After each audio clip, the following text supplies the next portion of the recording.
The blood on Clara's phone smeared across Adrian Vale's name as the emergency room clock turned 2 o'clock. Fluorescent light pressed white against her eyelids. Somewhere beyond the curtain, rubber wheels rattled over tile, a monitor chimed twice, and someone tore open a plastic package with a sharp crack. The air smelled of antiseptic and scorched fabric. Clara tried to sit up. Pain cinched around her ribs and forced her back against the paper-covered mattress. "Easy," a nurse said, placing a cool hand near her shoulder. "You were in a collision. We need to contact your family." Collision. Clara stared at the gray ceiling tile above her. Her last clear memory was the parking garage beneath Vale Tower, her heels striking concrete. The transaction report folded inside her leather portfolio. Then headlights had appeared behind her. Too fast, too straight. She had turned left. The car had turned left. She had cut across an empty intersection. It had followed. The impact had come a second later, metal shrieking beside her and safety glass bursting across the passenger seat like ice. That had not been an accident. "Police?" Clara asked. Her voice scraped her throat. "An officer is waiting to speak with you." The nurse nodded toward the curtain. "Do you want us to call someone first?" Clara looked at the clear bag hanging from the bed rail. Her coat was inside it, one sleeve dark with road slush. Her handbag sat beneath it, unzipped. The transaction report was gone. On the rolling tray, a clipboard held a preliminary incident form. The first line said she had lost control on an icy road. Clara remembered dry pavement beneath the garage lights. She remembered the other driver correcting course when she tried to escape. Someone had already written the lie. "My phone," she whispered. The nurse retrieved it from the property bag. Its glass was webbed with cracks, and the metal edge felt cold against Clara's palm. "Family?" No, Clara's thumb hovered over 911. Calling the police was the reasonable choice. Calling her sister would be safer. Either choice might preserve the quiet life she had built. Her apartment, her job, the clean distance she kept from Adrian Vale's darker world. But the false report was already waiting. And at dawn, another report would be waiting on Adrian's desk. She opened her contacts. Adrian had hired her to control his calendar, guard his meetings, and notice what powerful men assumed no one else could see.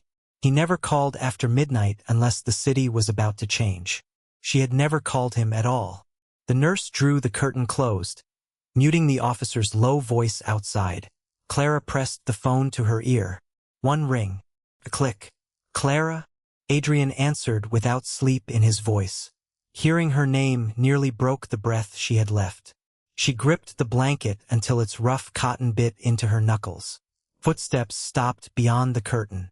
A shadow darkened the narrow gap beneath it. "Listen to me," she said. The monitor quickened beside her. "Don't trust the report on your desk." The shadow moved. Clara heard the curtain rings scrape across the metal rail. Her phone slipped from her hand before she could tell Adrian why. Cold air rushed through the opening curtain, carrying the smell of snow and wet wool into the antiseptic room. The police officer stepped aside before the man behind him said a word. Clara blinked through the white glare. Adrian Vale stood beneath the fluorescent lights with snow melting across the shoulders of his black coat. His breathing was steady. His eyes were not. The wall clock read 2:08. Two men waited behind him, but Adrian lifted one gloved hand and left them in the corridor. "Mr. Vale, I still need to question her," the officer said. Adrian removed his gloves one finger at a time. "Then wait until she can answer without tasting blood." His voice never rose. The corridor simply went quiet. The nurse retrieved Clara's damaged phone from the floor and placed it beside her. A dark crack split the screen through Adrian's name. He looked at it, then at the adhesive leads beneath Clara's hospital gown and the purple mark rising along her temple. His jaw tightened once. Clara expected commands. Private room. Car at the entrance. Names demanded from frightened staff. Instead, Adrian pulled the vinyl chair closer. Its metal feet scraped softly across the tile. Then the most feared man in the city sat until his face was level with hers. "Look at me." I did. Snow became clear drops along his collar. One fell onto his knuckle and vanished against his skin. "Did you call because you were afraid?" he asked. No, the answer hurt my ribs. His gaze moved to my closed fist. I had been holding it against my chest since the ambulance arrived. Adrian reached toward it, then stopped before touching me. "Show me." My fingers opened slowly. A torn corner of cream paper lay against my palm, softened by sweat and marked with a thin red line from the printer in his private office. His stationery, his security code. Adrian knew every report placed on his desk was printed on white stock.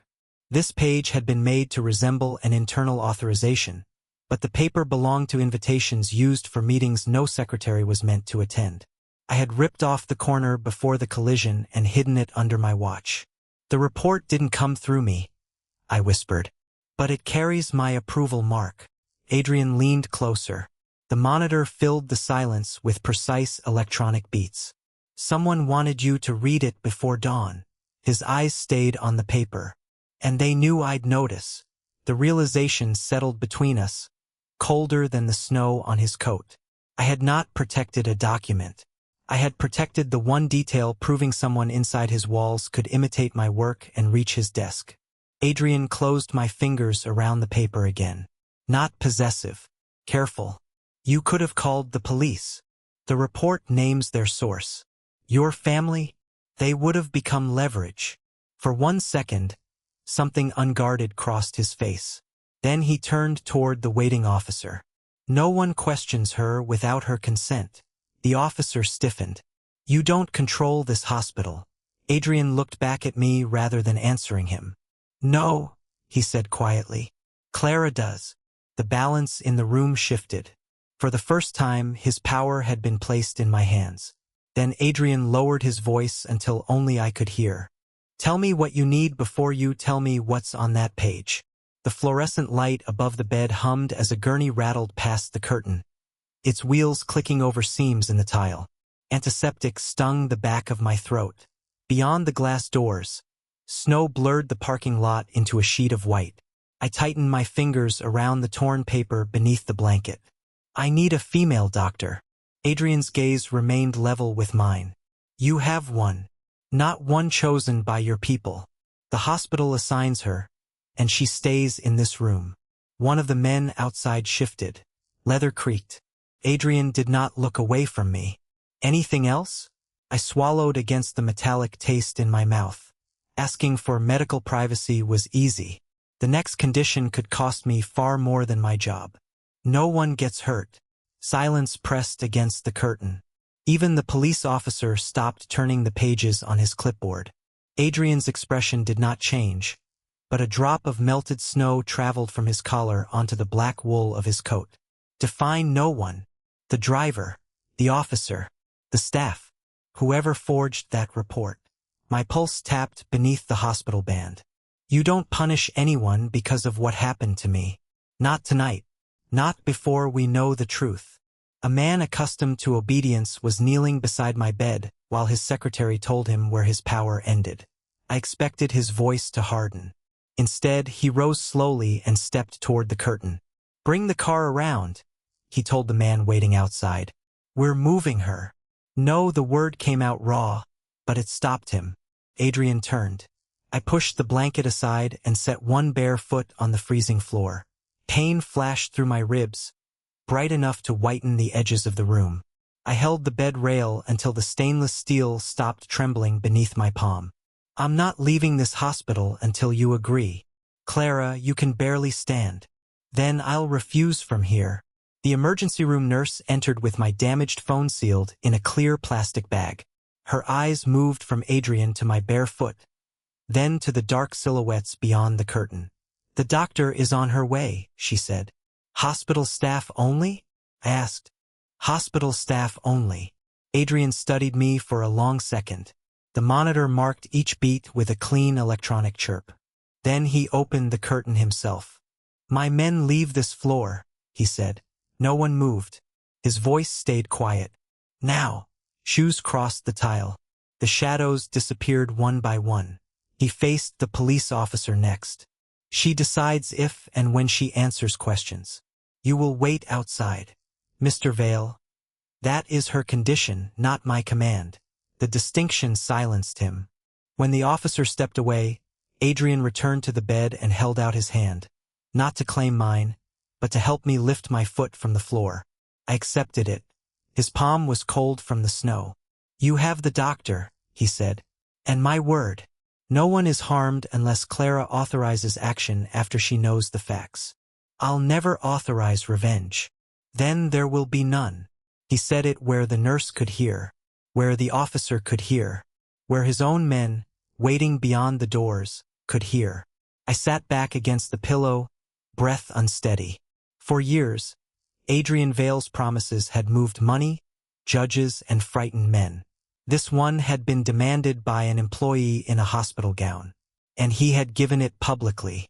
The nurse placed my broken phone on the tray. Its cracked screen flickered alive, displaying an unsent notification from the building's security system. Someone had accessed Adrian's private floor 4 minutes after my call. I turned the phone face down without opening it. No more answers tonight. Not until the doctor examined me and Adrian proved his word could survive beyond this room.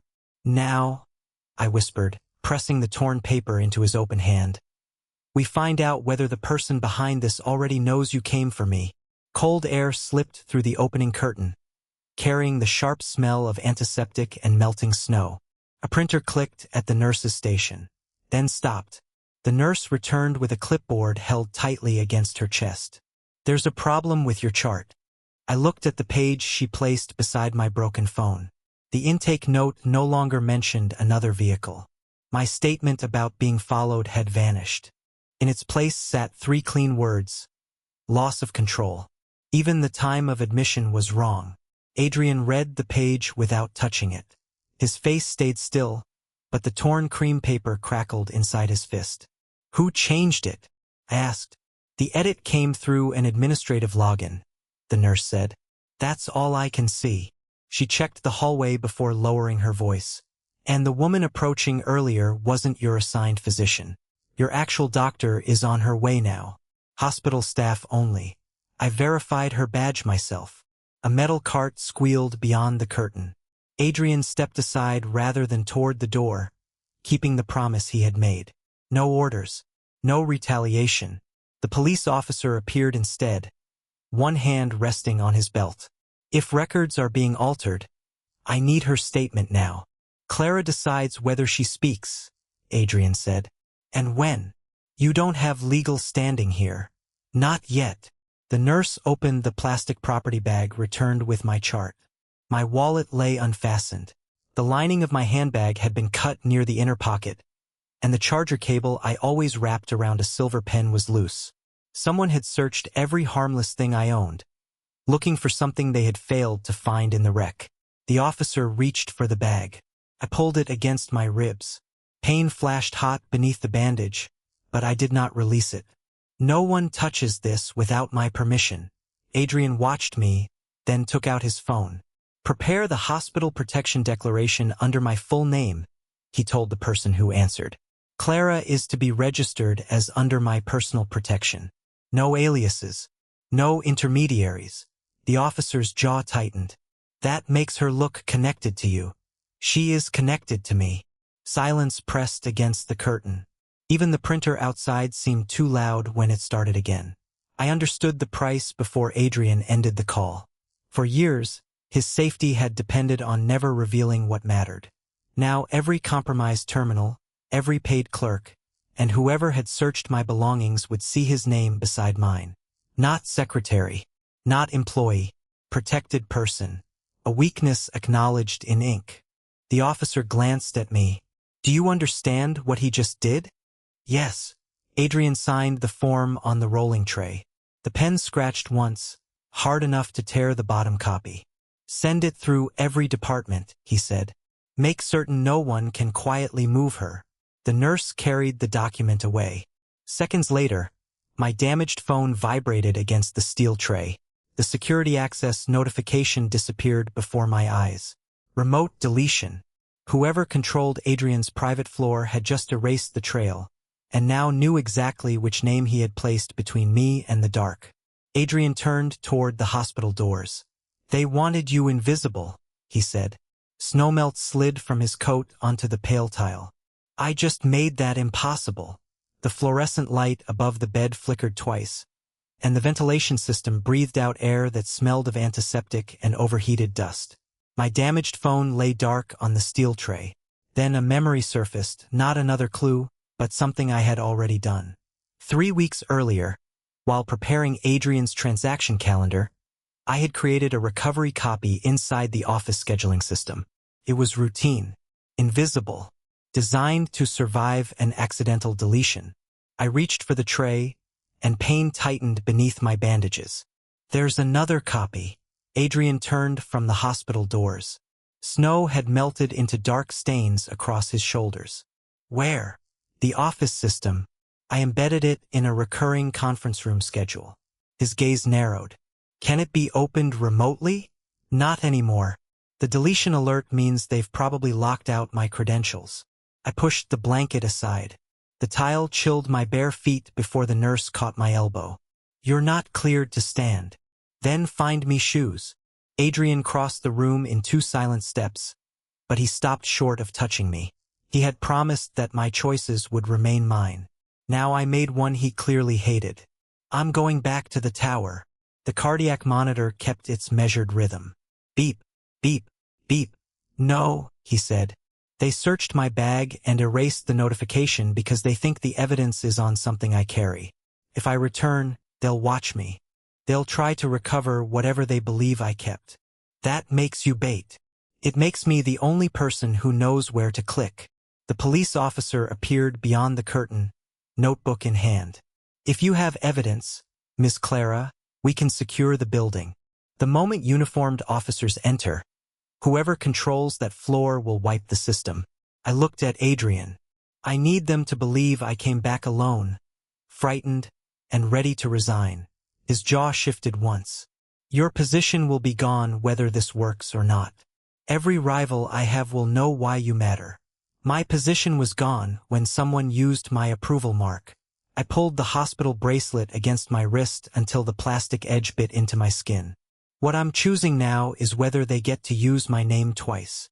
The nurse returned with soft discharge shoes and a folded coat from lost property. Adrian took neither. If we do this, you follow my route. No. Your route tells them I'm protected. I lowered my feet into the shoes. I enter through the employee garage. You stay out of sight until they move. Silence filled the room, broken by the dry snap of the officer closing his notebook. Adrian studied me as if the woman before him no longer fit behind a secretary's desk. And when they move, I open the recovery copy. You identify who comes to stop me. Dawn was still hours away. Beyond the narrow window, snow blurred the city into white static. Adrian finally stepped aside, clearing my path to the door. I surrendered the last ordinary excuse I had, the job, the routine, the possibility of pretending this belonged only to him. Give me 20 minutes inside the tower, I said. Then let them think I'm alone. Cold air rolled through the hospital entrance, carrying the smell of snow and exhaust as the glass doors slid apart. Before I could cross the threshold, Adrian's phone vibrated against the silence. He looked at the screen. The blue light sharpened his face. The transfer begins in 12 minutes, he said. I knew that tone. For 6 months, I had arranged encrypted calls, private dinners, and sealed documents for the agreement that would place 3 Eastern crews under his authority. Missing it would not postpone the deal. It would kill it. Take the call, I said. I can wait. No, Adrian moved toward the empty ambulance bay, keeping me behind the concrete wall and out of sight from the street. Snow melted beneath his shoes. On the screen, 7 names entered the conference one after another. The 8th made his hand stop. Victor Vale. His uncle. The man who had raised him. Victor's voice came through the speaker, warm and measured. You left the table for a secretary. Adrian said nothing. Come to the transfer and this can still be contained. The girl resigns. Her access disappears. By sunrise, everyone keeps what belongs to them. A gust pushed powdered snow across the pavement. I watched Adrian's thumb hover over the acceptance key. Then Victor added, You were taught never to expose a weakness. Adrian's gaze shifted to my damaged watch, where the torn cream paper had been hidden. His expression did not change, but his thumb moved. He opened the authorization file and pressed cancel transfer. The phone chimed once. Clean. Final. Voices erupted through the speaker. One ally withdrew his pledge. Another demanded Adrian surrender control of the riverfront accounts. A third called the cancellation an admission that he could no longer govern his own house. Adrian let every word land. Then he revoked his signature from the alliance charter. Red notices spread across the screen. Access suspended. Voting share frozen.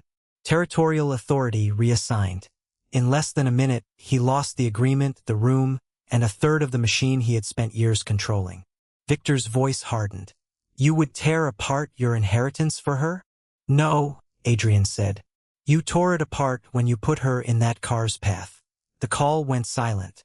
That silence was an answer, not evidence a court could use, but enough for the man standing beside me. Adrian ended the conference and removed the small black insignia pin from his coat. He placed it on the frozen concrete ledge. Metal clicked against stone. Your 20 minutes remain yours, he told me. I'll stay out of sight. I stared at the dead conference screen. You just gave him your advantage. I gave up the advantage he expected me to protect. Headlights swept across the ambulance bay, turning the falling snow silver. A dark sedan waited at the curb, but Adrian did not reach for its door. Instead, he handed me an unmarked access card and stepped back, honoring the distance I had demanded. His phone vibrated again. This time, no names appeared, only a countdown connected to the tower's central server.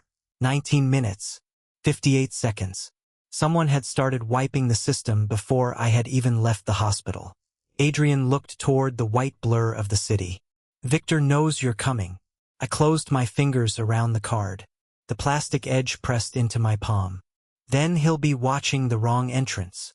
Fluorescent lights slid across the sedan's windshield as it descended into the employee garage, each white bar vanishing before the next one appeared. The heater smelled faintly of dust, but cold still pressed through the borrowed coat around my shoulders. Adrian remained behind, exactly as promised. No convoy, no men in black suits, just the unmarked access card against my palm and 13 minutes glowing on my damaged phone. I stepped onto the concrete. Pain tightened beneath my ribs, sharp enough to shorten my breath, while my discharged shoes whispered over salt and melted snow. The service elevator rejected my employee badge. The unmarked card turned its panel green. Upstairs, the tower had gone unnaturally quiet. Ventilation hummed behind the walls. Emergency lights washed the empty desks in dull amber. And somewhere inside the server room, cooling fans rose like distant rain. I crossed to my workstation and logged into the scheduling system. Access revoked. Victor had moved faster than I expected. But he had revoked my identity, not my habits. Months earlier, I had hidden the recovery copy inside a recurring calendar invitation labeled Quarterly Records Retention, the kind of meeting powerful men ignored because secretaries were expected to remember it for them. I opened the invitation through the guest archive. Progress bar appeared. 43% remained. Files vanished line by line as Victor's wipe reached them. I connected my phone and dragged the archive into local storage. 7 minutes. The first recovered document was Adrian's official schedule. Power transfer, 2:30 a.m., riverfront route. The second was the version I had seen before leaving the office. Same destination, different route, different vehicle. My fingers stopped above the keyboard. A voice memo was attached to the false entry. Victor's voice filled the dark office, low and clean beneath the hiss of the speakers. Move Adrian's car to East Mercer at 1:45. The collision will look incidental. Vale never reaches the signing. Another man asked about me. Victor answered without hesitation. The secretary opened the wrong calendar. Remove the copy. Silence the witness. The room seemed to lose its air. My crash had never been the center of the plan. I had crossed into it by reading a schedule designed to kill Adrian. At the hospital, with blood tasting like metal and the ceiling swimming above me, I had understood only one thing. The report waiting on his desk would send him on to East Mercer. That was why I had called him instead of the police. Not because I believed he could save me. Because every minute he spent coming to me was a minute he was not inside that car. The download clicked complete. I sent the files to Adrian through the encrypted channel attached to his access card. "Listen to the memo," I whispered when he answered. Silence held for 4 seconds. Then his breath reached me, rough and controlled. "You knew the call would pull me off the route. I knew you'd come." A soft chime sounded behind me. The elevator had arrived without being summoned from this floor. My monitor flashed another warning. External transfer blocked. The files had reached Adrian, but not anyone outside his network. Victor's reflection appeared first in the black glass beside my desk. Then his voice crossed the amber-lit room. "You saved my nephew once, Clara." His polished shoes stopped several feet behind me. "Now decide whether you're willing to destroy him with the truth." Adrian's voice remained in my ear. "The choice is yours." I closed my hand around the phone, turned toward Victor, and opened the file addressed to the federal prosecutor. "Then keep the elevator open." The elevator bell rang again, bright and delicate against the low hum of dying servers. Cold amber light washed over Victor's face as the doors waited behind him. I pressed send. A red banner crossed the monitor. "Outbound connection denied." "It's over," Victor said. "The tower belongs to me now." "Not the building," Adrian replied through my phone. A second voice joined the call, the police officer who had been waiting at the hospital. "Ms. Clara, I can establish a secure line, but I need your authorization." Victor stepped toward the desk. "If you release that file, Adrian loses everything." My fingertips rested on the rough edge of the keyboard. "Adrian." Metal scraped softly through the phone, followed by footsteps and winter wind. "Whatever happens next belongs to you," he said. "Not me. Not Victor." I granted the officer temporary access. The monitor flickered, and a sealed federal upload portal replaced the blocked email window. Victor reached inside his coat. Adrian's voice turned sharp. "Uncle, keep your hands where Clara can see them." Victor stopped. A tiny green bar began crossing the screen. 12%. 29. The server room fans slowed somewhere beneath the floor, their mechanical whine dropping into a sick, uneven pulse. "Cancel it," Victor said. "I raised him. I built the name you're about to bury." "You built a cage," I answered. The upload reached 63%, then froze. Heat gathered under my bandages. Victor looked toward the ceiling as the lights dimmed. "You have no network." "I have a witness," Adrian said. The elevator doors opened wider. Adrian stood inside without an escort, snow melting along the shoulders of his black coat. One hand held his phone. The other held an unmarked access card. He did not move toward me.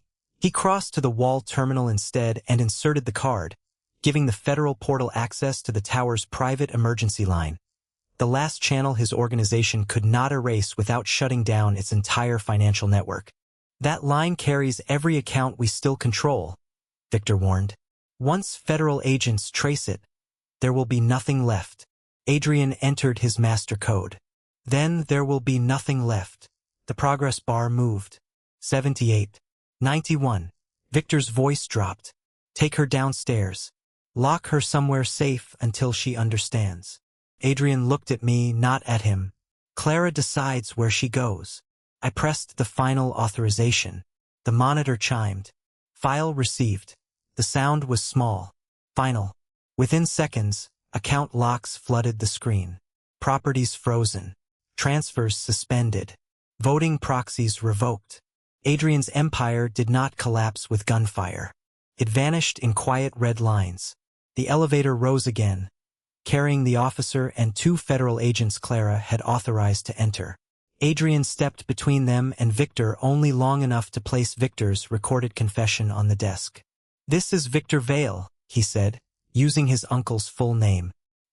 "He ordered the false route, the collision, and the attempt to silence my secretary.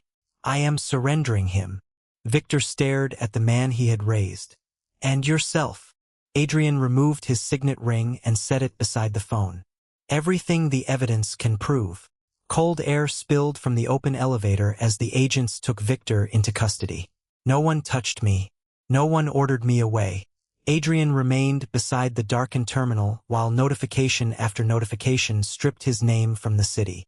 Then the police officer turned to him. "Mr. Vale, when this building is secured, you'll come with us." Adrian nodded. His ring caught the amber light between us, useless now. I had kept him alive. He had given me the truth. By sunrise, we would learn what either promise was worth without his empire behind it. Dawn pressed a pale silver line against the tower windows, and the ventilation system breathed cold air through offices that no longer belonged to Adrian Vale. Phones had stopped ringing.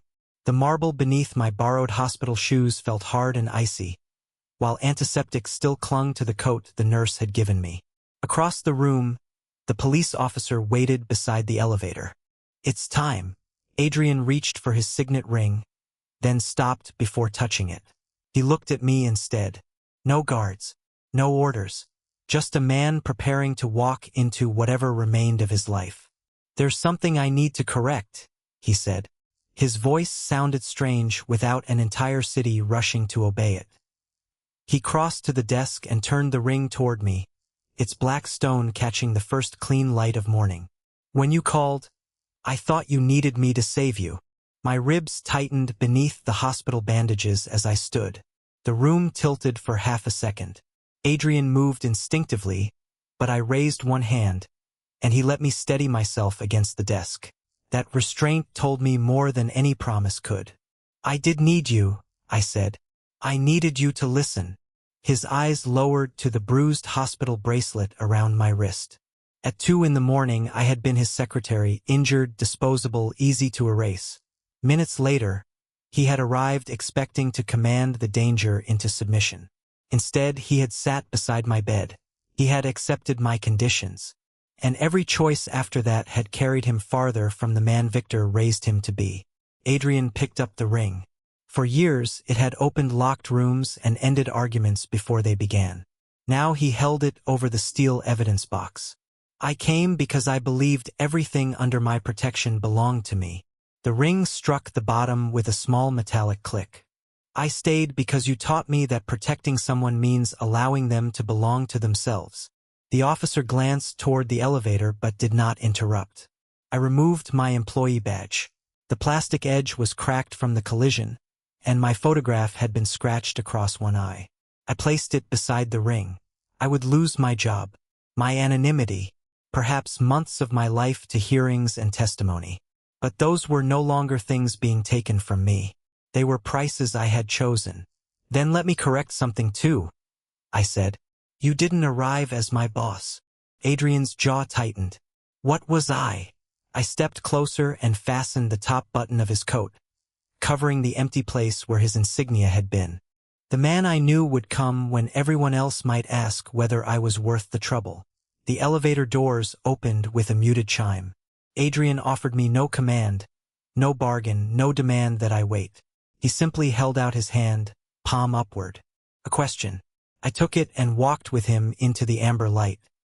He had once ruled the city by making people fear his arrival. In the end, his greatest act of power was coming for me, and leaving beside me as only a man.